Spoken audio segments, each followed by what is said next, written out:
STV news देख रहे हैं आप। आज की प्रमुख खबरों के साथ मैं हूं अंसारुल हक। पहले सुर्खियां। आज चंपारण के ढाका पहुंचे असदुद्दीन ओवैसी, विशाल जनसभा को किया संबोधित। गांधी मैदान ढाका स्थित मंच से गरजते हुए पाकिस्तान सहित पक्ष विपक्ष को ललकारा। मोतिहारी पहुंचे पथ निर्माण मंत्री नितिन नवीन, बोले गुणवत्ता के साथ बेहतर सड़कों का निर्माण प्राथमिकता।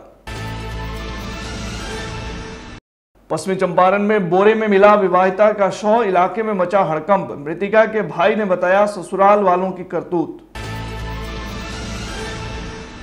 मोतिहारी में केयर पॉइंट क्लिनिक का हुआ भव्य उद्घाटन, आम लोगों को मिलेगी बेहतर स्वास्थ्य सेवाएं। मोतिहारी पहुंचे रोटरी 3250 के district governor Vipin Nachan. Rotary club व रोटरी लेक टाउन की ओर से आयोजित हुआ संयुक्त कार्यक्रम। और नेहरू स्टेडियम मोतिहारी के ग्राउंड पर चल रहे स्वर्गीय संजय सिंह व स्वर्गीय Shaukat Ali memorial inter school cricket tournament के मुकाबले में सेंट जॉर्ज हाई स्कूल ने मदर्स वैली पब्लिक स्कूल को 8 विकेट से दी करारी शिकस्त।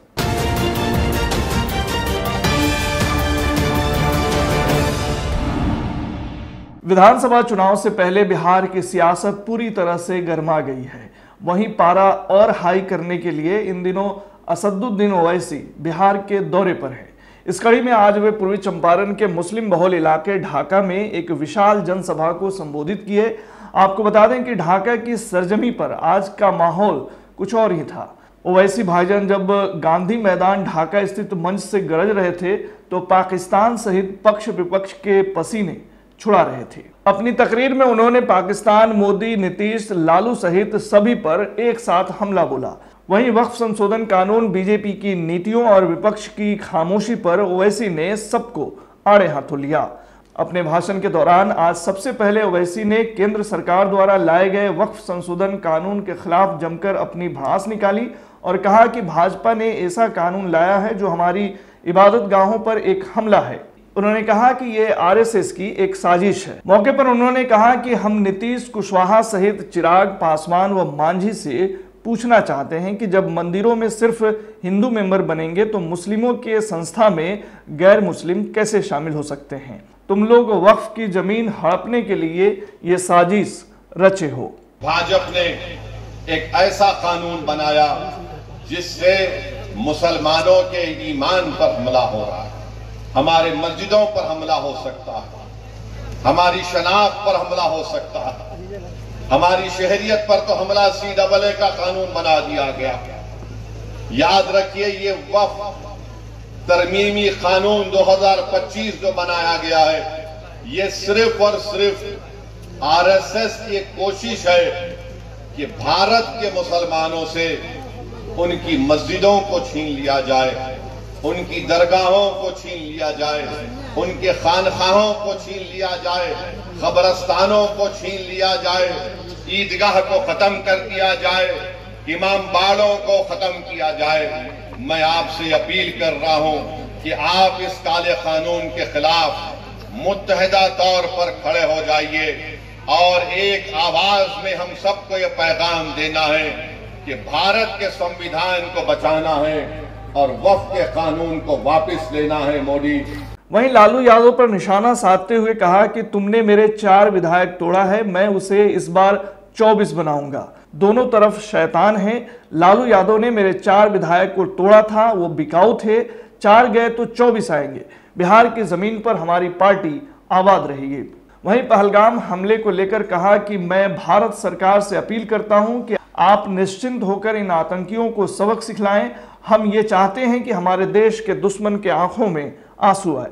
मैं आपको बताना चाह रहा हूं कि हमारी बेटी जिसका नाम हिमांशी है, उसके पति को गोली मारकर 6 दिन के बाद शादी करके गए थे, उसका कत्ल कर दिया गया इन आतंकवादियों ने।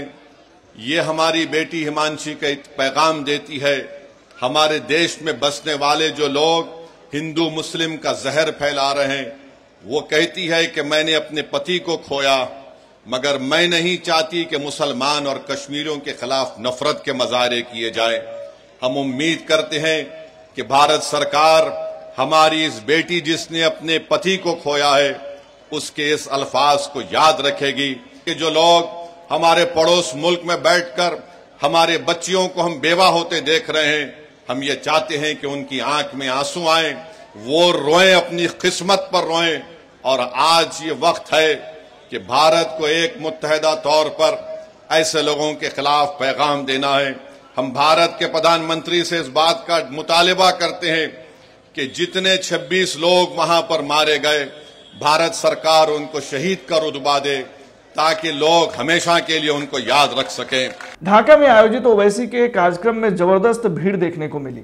वहीं मौके की नजाकत को देखते हुए उन्होंने ढाका विधानसभा से अपने उम्मीदवार की भी घोषणा कर दी और लोगों से आगामी विधानसभा चुनाव के लिए राणा रंजीत को वोट करने की अपील की। पथ निर्माण विभाग बिहार सरकार द्वारा सड़कों की गुणवत्ता एवं समयबद्ध निर्माण को लेकर एक महत्वपूर्ण बैठक का आयोजन मोतिहारी स्थित सर्किट हाउस के सभा कक्ष में किया गया। बैठक की अध्यक्षता पथ निर्माण मंत्री नितिन नवीन एवं स्थानीय सांसद राधा मोहन सिंह ने संयुक्त रूप से किया। बैठक में जिले के विभिन्न क्षेत्रों में चल रही सड़क एवं पुल निर्माण योजनाओं की प्रगति की गहन समीक्षा की गई।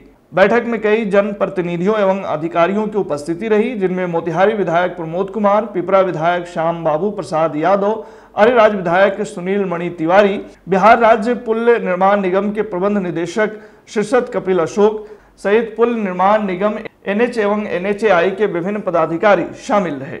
समीक्षा हम लोगों ने की है और प्रगति यात्रा में जो माननीय मुख्यमंत्री जी ने पूर्वी चंपारण की दृष्टि से जो ढाका प्रखंड के अंतर्गत बड़ुआ बाड़ी के समीप लाल बकिया नदी पर जो पुलिया का था, उसका भी काम कब तक शुरुआत होगा और बाकी योजनाओं का जो पूर्वी चंपारण के अंतर्गत बूढ़ी गंडक पर इब्राहिमपुर घाट पर भी था, उसका भी 70 करोड़ की योजना, 72 करोड़ की पहली योजना और साथ ही साथ अरेराज सोमेश्वरनाथ मंदिर में 15 करोड़ की योजना। इन तीनों योजनाओं को प्रगति यात्रा में घोषित किया गया था माननीय मुख्यमंत्री जी के द्वारा। उन सभी योजनाओं पर निविदा की प्रक्रिया पूरी कर ली गई है और बहुत जल्द हम इन योजनाओं को इसके कार्य प्रारंभ करने का काम शुरुआत करेंगे। साथ ही साथ कुछ आरओबी की भी जो मेसी चकिया रेलवे स्टेशन के बीच में जो चकिया का जो आरओबी है जिसकी चर्चा लगातार आप यहाँ पर रही है, वो आरओबी को भी अगले हफ्ते यानी अगले वर्किंग जो वीक शुरू होगा उसी में हम लोग उसकी निविदा करेंगे और जो अपने चकिया कर सकते हैं शहर की दृष्टि से एक बड़ा इम्पोर्टेंट स्कीम है, जो काम रुका है उसको तेजी से हम लोग कराने में आगे बढ़ेंगे। पश्चिमी चंपारण से एक हैरान कर देने वाला मामला सामने आया है, जहां एक दिन बाद बजने वाली शहनाई मातम में बदल गई तो दूसरी तरफ बोरे में बांधकर करमावा मन में फेंका हुआ विवाहिता का शव पुलिस ने बरामद किया।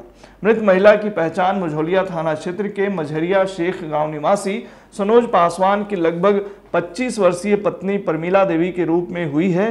थानाध्यक्ष विश्व मोहन चौधरी ने बताया कि शव को अपने कब्जे में लेकर पोस्टमार्टम हेतु जीएमसीएच बेतिया भेजा गया है तथा भसुर मनोज पासवान को आवश्यक कार्रवाई के लिए थाना में लाया गया है।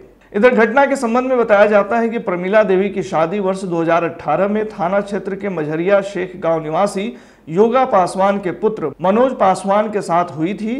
परिजनों ने बताया कि शादी के बाद उसके पति और ससुराल वालों द्वारा उसे प्रताड़ित भी किया जाता था। इसके बाद इसकी शिकायत उसने अपने मायके वालों से भी की थी। इसी बीच रविवार की सुबह वहां के स्थानीय ग्रामीण द्वारा फोन पर इस घटना की जानकारी मिली। सूचना पाकर मृतिका के परिजन उसके ससुराल पहुंचे तो उन्होंने देखा कि मृतिका के ससुराल के सभी लोग फरार हैं, जिसके बाद परिजनों ने इसकी सूचना स्थानीय थाना को दी। वहीं दूसरी ओर मृतिका के भाई विनोद पासवान ने उसके पति, सास, ससुर एवं देवर के खिलाफ हत्या का आरोप लगाया है। बताया गया है कि मृतिका परमीला देवी को एक 5 वर्ष का बेटा भी है। देखिए संवाददाता राजू शर्मा की यह रिपोर्ट। मझौलिया में एक बार फिर दिल दहला देने वाली घटना सामने आई है। घटना थाना क्षेत्र के शेख मझरिया पंचायत स्थित वार्ड नंबर 6 की है, जहां एक विवाहिता की हत्या कर देने का मामला सामने आया है। हालांकि मझौलिया पुलिस ने शव को घर से लगभग 3 किलोमीटर दूरी स्थित करमुआ मन से शव को बोरे में बरामद किया है। हालांकि परिजन इसे हत्या का आरोप बता रहे हैं। थाने पर प्राप्त हुई कि परमीला कुमारी पति सनोज पासवान, जो कि मझरिया से वार्ड नंबर 6 के रहने वाली है, जो अपने ससुराल में रहती थी, ससुराल वालों द्वारा उनकी हत्या कर सबको कहीं छुपाया गया है। इस सूचना पर वरीय पदाधिकारी को अवगत कराते हुए घटनास्थल पहुंचा। कुछ दिन के बाद शव की बरामदगी हुई है। शव को पोस्टमार्टम हेतु भेजा गया है।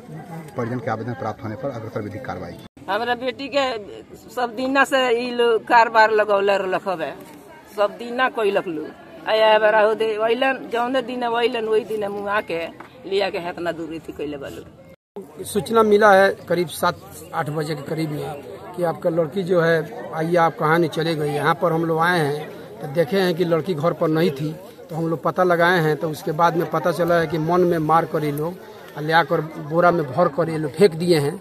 इसके लिए हम लोग थाना में फ़ोन किए हैं, थाना आया है, अपना कार्रवाई थाना कर रहा है। यही है, पहले कह रहा था कि जो मेरा बाप का 2 शादी हुआ है, बड़ा भाई बोलता था मेरा भी 2 शादी हुआ है, एक को मैं छोड़ दिया हूँ, दूसरा रख करके शादी रखे हैं। अब बाप का दोनों मेहरारू यही है। आए छोटा वाला का शादी नहीं हुआ था दूसरा, तो बोल रहा था कि इसको मुआएंगे तब ब्याह करेंगे, तो मुआ दिया है। आज मोतिहारी शहर के मिस्कॉट मोहल्ले में रविवार को खादी भंडार के नजदीक doctor Nuzhat Jamal care point clinic का भव्य उद्घाटन किया गया। इस मौके पर शहर के कई प्रतिष्ठित डॉक्टरों, समाज सेवियों और गण्यमान्य नागरिकों की उपस्थिति ने आयोजन को विशेष बनाया। वहीं कार्यक्रम की शुरुआत इस्लामी परंपरा के अनुसार मौलाना की दुआओं से हुई। मौलाना ने क्लिनिक की कामयाबी, लोगों की भलाई और क्षेत्र में चिकित्सा सुविधाओं के विस्तार के लिए अल्लाह से दुआ मांगी। मौके पर डॉक्टर नुजहत जमाल ने बताया कि यहाँ महिलाओं की स्वास्थ्य समस्याओं के लिए विशेष सुविधाएं उपलब्ध कराई गई हैं। वहीं क्लिनिक के डायरेक्टर तलहा समर ने बताया कि केयर पॉइंट क्लिनिक का मुख्य उद्देश्य समाज के कमजोर और जरूरतमंद वर्गों को कम खर्च में गुणवत्तापूर्ण इलाज उपलब्ध कराना है। मौके पर मौजूद डॉक्टर तबरेज अजीज ने कहा कि इस क्लिनिक की शुरुआत से मिस्कोट और आसपास के क्षेत्र के लोगों को बड़ी राहत मिलेगी। उन्होंने कहा डॉक्टर नुजहत का यह प्रयास सराहनीय है। नीवा से जुड़े डॉक्टर एमयू अख्तर ने भी क्लिनिक की आवश्यकता को रेखांकित करते हुए कहा कि यह क्षेत्र लंबे समय से एक समर्पित महिला स्वास्थ्य केंद्र की प्रतीक्षा कर रहा था।